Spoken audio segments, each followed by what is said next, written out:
అందరికి నమస్కారం. నేను మీ తమన్నా సింహాద్రి.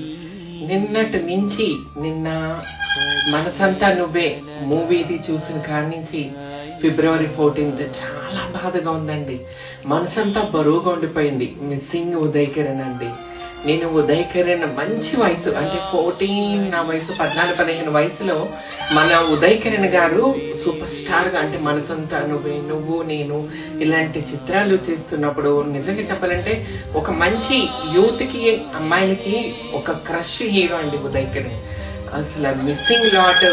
ఏంటంటే నాకు ఏమనిపిస్తుందంటే మనిషి ఒకరిని మనం మాటలు అనేటప్పుడు ఒకరిని ఇబ్బంది కలిగించేటప్పుడు ఒక్కసారి ఆలోచించాలండి. ఎందుకంటే మనిషి పోయాక మనిషి చనిపోయాక ఎన్ని కోట్ల రూపాయలు ఖర్చు పెట్టు, ఎన్ని కిలోల బంగారం ఇవ్వు, ఎన్ని పూజలు చెయ్యి, ఎన్ని పురస్కారాలు చెయ్యి, ఆ మనిషి మళ్ళీ తిరిగి రారండి. ఒకరిని హర్ట్ చేసేటప్పుడు ఒకరి మనసు బాధ పెట్టేటప్పుడు మనం ఒకసారి ఆలోచించాలండి. ఏం మనిషికి ఆయన మనసుకి ఏం గాయం తగిలిందో, ఏ బాధ కలిగిందో, ఎంతో కష్టపడి నీ జీవితంలో తనని తాను ప్రూవ్ చేసుకోవటానికి హీరోగా అయ్యారు. హీరో అయ్యి హీరోగా సక్సెస్ అయ్యాడు. కానీ అంత టైంలోనే ఎవరు చనిపోరా, ఎవరు అంత మంచి లైఫ్ ని ఎవరు వదులుకుంటారు చెప్పండి. ఈ రోజున హీరో అవ్వాలన్నా హీరోయిన్ అవ్వాలన్నా ఎంతో కష్టపడిన ఆఫర్లు రావు. కానీ ఆయన మంచి హిట్స్ ఉన్న మంచి హిట్ ఉన్న hero lover bye Uday Kiran గారు. అంత ఎదిగాక ఎవరైనా బలన్మరణం చేసుకుంటారండి? ఎవరైనా సూసైడ్ చేసుకుంటారో చెప్పండి. ఆయన చేసుకున్నాడంటే ఆయన మనసుకి ఎంత బాధ కలిగి ఉంటుందో, ఆలోచించండి.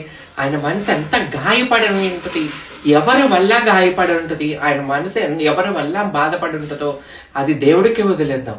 కానీ ఈ రోజు ఆ ఉదయ్ కిరణ్ వస్తాడా? ఎవరైతే బాధ పెట్టారో, ఎవరైతే ఉదయ్ కిరణ్ మనసు బాధ పెట్టారో, గాయపరిచారో వాళ్ళ మనసు కూడా చల్లబడి ఉంటుంది, వాళ్ళ కోపం కూడా పోయి ఉంటుంది ఈ రోజున ఆయన మీద. కానీ ఈరోజు ఉదయ్ కిరణ్ వస్తాడా? రిటర్న్ వస్తాడా? రారండి. అందుకే మనుషులు ఉన్నప్పుడే ఒకరినొకరు మనం ఏ హెల్ప్ చేయకపోయినా, ఎటువంటి మాట సాయం, డబ్బు సాయం, ఎటువంటి సహాయం చేయకపోయినా ఒకరిని గాయపరిచే విధానంగా మాట్లాడుకోవద్దండి. ఎవరి చెడు కోరుకోవద్దు. ఎందుకంటే ఇది 4 రోజుల ముచ్చట, 4 రోజుల ముచ్చట. ఎవరు ఎప్పుడు పోతారో తెలీదండి. ఒకరు ముందు ఒకరు వెనుక. మళ్ళీ అసలు ఆ తర్వాత ఏమవుతుందో ఎవ్వరికి తెలీదు, దేవుడెరక.